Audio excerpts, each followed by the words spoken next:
And the nice thing about this is, since each half hour or another interval, if you would like something else, the config is distributed to the clients, you can make sure that at all times the configuration you want at your nodes is applied.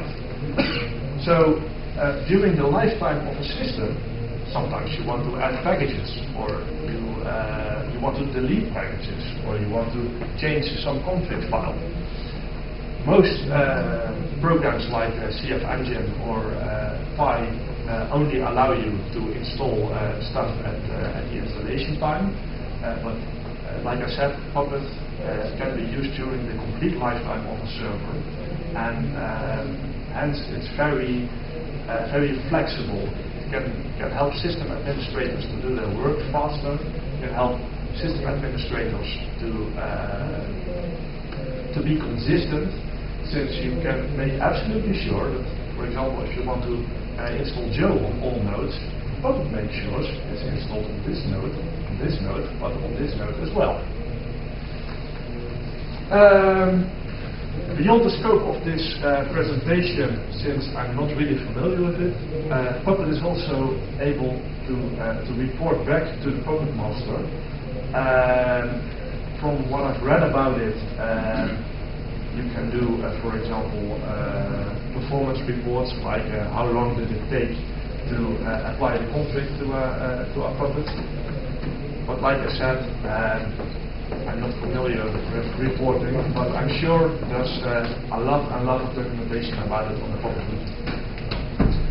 The configuration stuff you put into the Puppet Master to compile for the clients, it's best to save the configuration in some system like Subversion or another configuration control tool.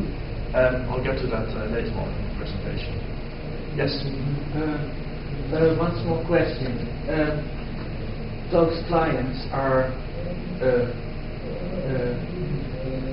querying the master each half hour. Are those times randomized, so you don't get traffic surge each half hour and then the network gets congested? Well, yes. By default, each node connects each half hour, and you're absolutely correct. When you got 3 or 4 nodes, it isn't a problem, but when you got a few hundred nodes, yes, it absolutely gets congested. So in newer versions of Puppet, there's an option called splay, and you can configure a splay time for example, an hour. Then the times are randomized between 0 minutes and 60 minutes, and the queries to the Puppet Master get distributed evenly. Or the other side around, Puppet also has support to push the config to the clients, but we don't use that at Kumina. So I haven't got experience with pushing. Does that answer your question? Yes. All right. Other questions? Okay. Puppet uses a declarative language to configure all stuff. It's quite easy, so I just copied some OpenVPN stuff we use. Beware, it's a code snippet, so the include on top. If you want to see it, I'll dig it up somewhere. But I just want to give you an idea how the config in Puppet is built. Like in most programming languages, Puppet uses classes. In this case, we made a subclass called server for the class OpenVPN. In the OpenVPN command class is, for example, the OpenVPN package is mentioned. It says install OpenVPN. But for OpenVPN servers, we of course want to configure it. So what we did is we took the file type, we defined the file etc openvpn server.conf using certain properties. We stored the server.conf file on the Puppet server, and let's go back to the schematic. The config file is stored on the puppet master, and when the client connects to the puppet master and asks for its configuration, the file is transferred over SSL, so it's secure. Please keep that in mind. We want to set the Unix bits about permission. We want to set the owner and the group, and before we want to store the file on the server, on the puppet node, we want to make sure that the OpenVPN package is installed. So we define this in a require. I've got a small question about the file. There's this URL. Is that file stored in SVN? So that if the client requests that file, it requests from the server, and that URL is translated to like an SVN path name, and then no, it isn't. Okay. Puppet has a true file server protocol, and it's not a really checkout or something. It's just a file copy, and it compares, I guess, an MD5 checksum. And if the checksum is different, it transfers the file, and if the checksum is the same, it doesn't transfer the file at each run. But of course, but I'll come to that later, we store everything in some version control system. So yes, the file is version controlled, but the client just transfers the file as is. Okay, so there's no actual integration between Puppet and Subversion. It's just like like a cron job running SVN up.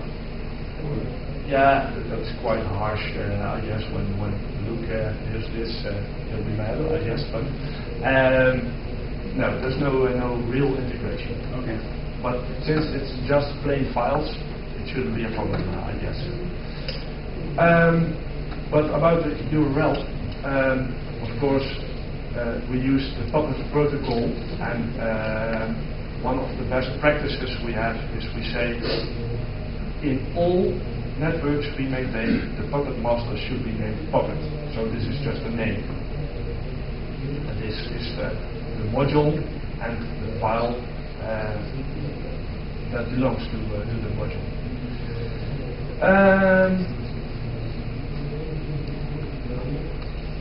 Okay, so I said we need OpenVPN package installed, but we also require the var-lib OpenVPN directory.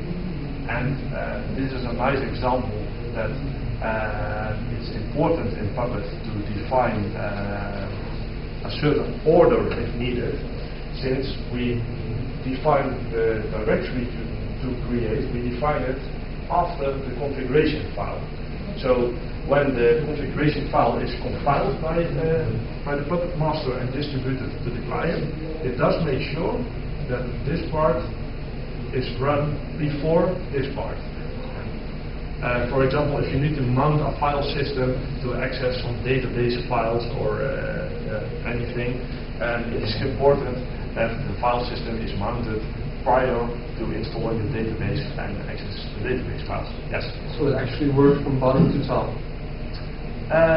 Well, you can't really predict.